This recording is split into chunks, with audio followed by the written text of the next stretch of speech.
ইরানে মার্কিন হামলার পরই তেহরানকে সাহায্যের বার্তা দিয়েছে মস্কো। ঘনিষ্ঠভাবে কাজ করারও সিদ্ধান্ত নিয়েছে দেশ দুটি। এই আবহে চমকপ্রদ তথ্য জানিয়েছে রাশিয়ার সাবেক প্রেসিডেন্ট দিমিত্রি মেদভেদেভ। ইরানকে সরাসরি পারমাণবিক অস্ত্র সরবরাহে অনেক দেশই প্রস্তুত বলে মন্তব্য করেছেন তিনি। এর সহায়তাকে বিশ্ব নিরাপত্তার জন্য একটি গুরুতর সতর্কবার্তা বলেও সতর্ক করেছেন মেদভেদেভ।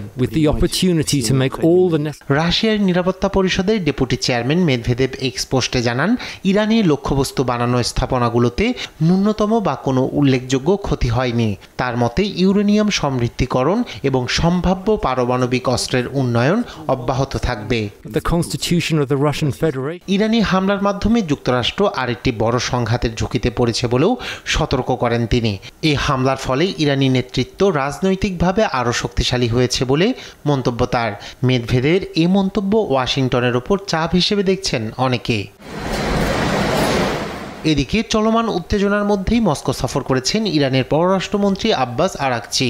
সোমবার রাশিয়ার প্রেসিডেন্ট ভ্লাদিমির পুতিনের সঙ্গে গুরুত্বপূর্ণ বৈঠকে বসবেন তিনি।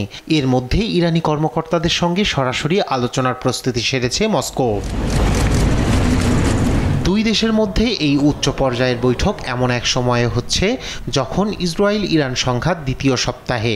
এই প্রেক্ষাপটে আরাকচি পুতিন বৈঠককে অত্যন্ত গুরুত্বপূর্ণ মনে করা হচ্ছে। পর্যবেক্ষকরা বলছেন, এই আলোচনায় সংঘাত কমানোর জন্য কূটনৈতিক চ্যানেল খুলে দিতে পারে।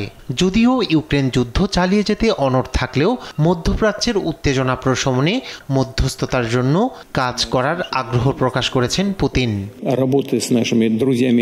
রায়হান কবির শুভ্র, নিউজ ডেস্ক, দেশ টিভি।